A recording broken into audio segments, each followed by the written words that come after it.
some things that I just learned about, and maybe it's what you've been looking for, or maybe it'd be helpful to you. Yeah.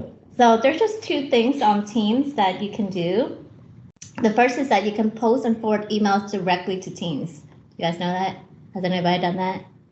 You can do what? You can post and forward emails directly to Teams? Yes. Show me. Show you. Yeah. You always put on the spot, and it won't work, Glad it won't work.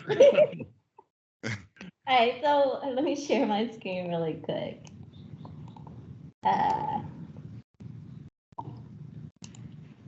Yeah, I always look forward to these Tech Tidbits. Tech Tidbits. All right, so let's say you have an email, and then you want to kind of forward to your team and your channel so that you guys can discuss it or make notes on it or comment on it, whatever it is. So what you do is you go into your Teams channel. And let's say I'm going to this, the data service one, the general channel. So let's say I want to post it in here. Then what you do is you click on this ellipsis right here and say get email address. So you get the email address and then you copy this whole thing here. And then you go back to your Outlook and then you forward it or whatever it is or reply. And then you put in this email address. So it says right here, general HVAC data services. So then after I ask Patricia, he's going to send it to everybody. Well, what is this about?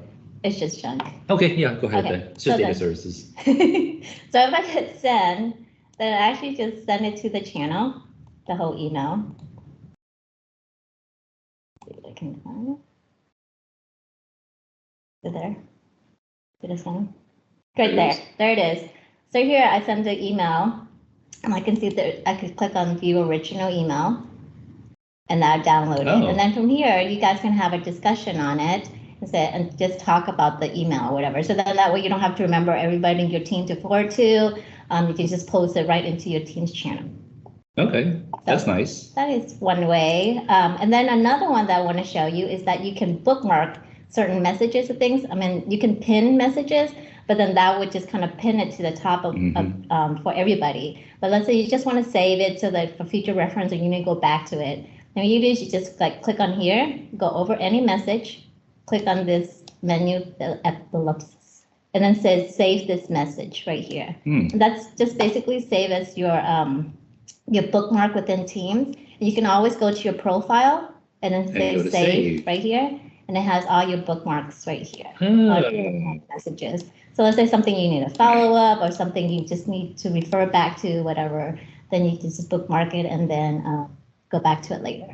That's really handy because like a lot of times we get into this habit of like, you know, using Teams to, let's say, communicate something that maybe is more appropriate in an email because you know it just has like information that's saved in it, links, you know, it's more of kind of a long conversation, right? But you want to like, you know, be able to refer back to it. But you know, Teams is like, you know, you get 30 messages and it just pushes out of your way. So it kind of pushes out the way, or something. If it's a conversation, let's say it's at a general meeting or something, and you know those chats keep on popping, and then you lose it. So it'd be good if it's something that you want to kind of reference back, or you want to bookmark and just save it and refer back to it whenever. That's nice.